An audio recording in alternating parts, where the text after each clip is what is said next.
Room on the Broom, written by Julia Donaldson, illustrated by Axel Scheffler.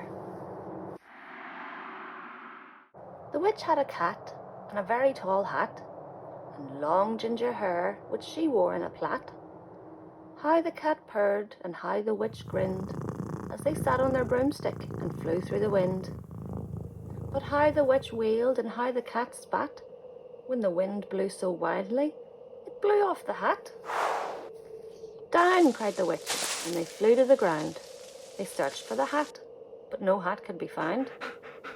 Then out of the bushes on thundering paws, there bounded a dog, with the hat in his jaws. He dropped it politely, then eagerly said, as the witch pulled the hat firmly down on her head, "I'm a dog, as keen as can be. Is there room on the broom for a dog like me?" "Yes," cried the witch, and the dog clambered on. The witch tapped the broomstick, and whoosh, they were gone. Over the fields and the forests they flew. The dog wagged his tail and the stormy wind blew. The witch laughed aloud and held on to her hat, but away blew the bow from her long ginger plait. "Down!" cried the witch, and they flew to the ground. They searched for a bow, but no bow could be found. Then out from a tree with an ear-splitting shriek, there flapped a green bird with the bow in her beak. She dropped it politely and bent her head low, then said as the witch tied her plait in a bow, "I'm a bird, as green as can be. Is there room on the broom for a bird like me?" "Yes," cried the witch, so the bird fluttered on. The witch tapped the broomstick, and whoosh, they were gone. Over the reeds and the rivers they flew. The bird shrieked with glee and the stormy wind blew. They shot through the sky to the back of beyond. The witch clutched her bow but let go of her wand. "Down!" cried the witch, and they flew to the ground. They searched for the wand, but no wand could be found. Then all of a sudden, from out of a pond, leapt a dripping wet frog with a dripping wet wand. He dropped it politely, then said with a croak, as the witch dried the wand on a fold of her cloak, "I'm a frog, as clean as can be. Is there room on the broom for a frog like me?" "Yes," said the witch, so the frog bounded on. The witch tapped the broomstick, and whoosh, they were gone.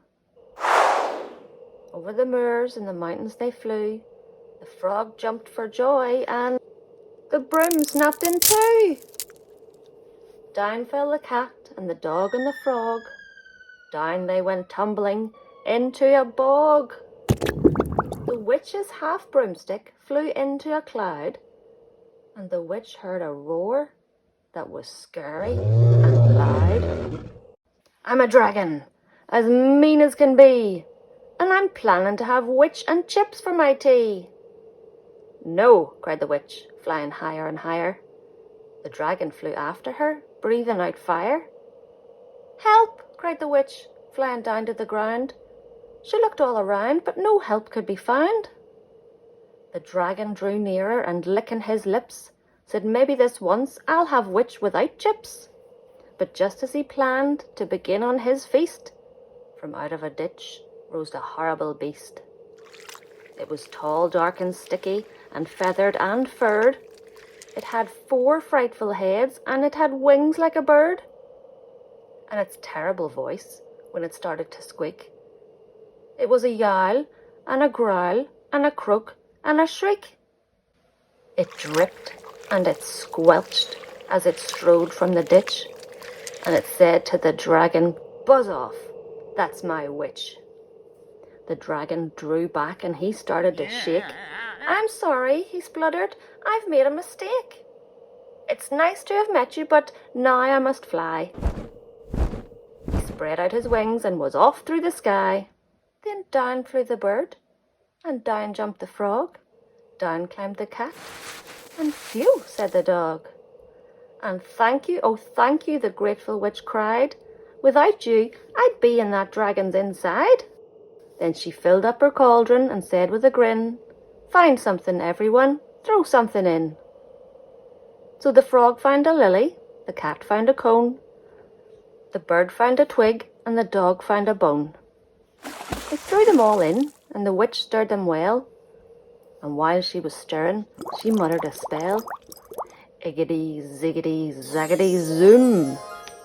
Then out rose a truly magnificent broom, with seats for the witch and the cat and the dog, a nest for the bird, and a shower for the frog. Yes, cried the witch, and they all clambered on. The witch tapped the broomstick, and whoosh, they were gone.